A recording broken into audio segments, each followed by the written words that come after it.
అసలు blue card అంటే ఏంటి? బ్లూ కార్డ్ వల్ల ఉపయోగం ఏంటి? అసలు ఈ బ్లూ కార్డ్ని ఎవరు ఇంట్రడ్యూస్ చేశారు? బ్లూ కార్డ్ వల్ల అడ్వాంటేజెస్ ఏంటి? Let's see.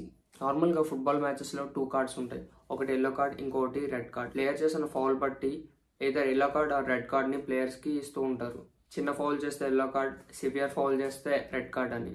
ఒక ప్లేయర్కి రెఫరీ రెడ్ కార్డ్ ఇచ్చాడంటే ఆ మ్యాచ్ని మరి తను ఆడకూడదు. ఆ ప్లేయర్కు ఉన్న next 3 or more than 3 matches నుంచి బ్యాన్ చేస్తారు.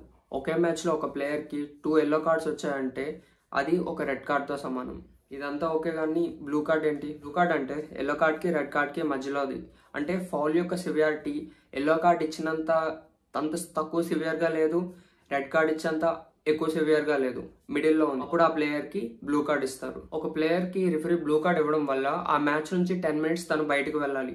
ఆ 10 మినిట్స్ అయిపోయిన తర్వాత మళ్ళీ మ్యాచ్లో జాయిన్ అవ్వచ్చు.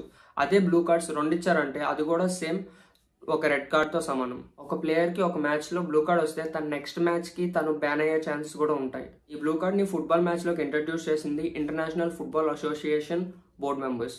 ఈ కార్డ్ని 2018లోనే రిలీజ్ చేశారు, కానీ టాప్ లెవెల్ లీగ్స్లోని ఇప్పటి వరకు ఇంట్రడ్యూస్ చేయలేదు. ఓన్లీ లోవర్ లెవెల్లోనే ఆడుతున్నారు. టాప్ లెవెల్ లీగ్స్లో కూడా పెట్టాలని అనుకుంటున్నారు, కానీ ఏ కోచ్ దానికి ఒప్పుకోవట్లేదు. ఫుట్బాల్ అసోసియేషన్ బోర్డ్ మెంబర్స్ చెప్పిన ప్రకారం ఈ కార్డ్ని ఇంట్రడ్యూస్ చేయడం వల్ల 38% ఫౌల్స్ అనేవి డిక్రీజ్ అయ్యాయని చెప్పారు. ప్లేయర్స్ మధ్య మ్యూచువల్ డిసిప్లిన్ అనేది ఇంక్రీజ్ అయ్యిందని చెప్పారు. సో అది బ్లూ కార్డ్ గురించి.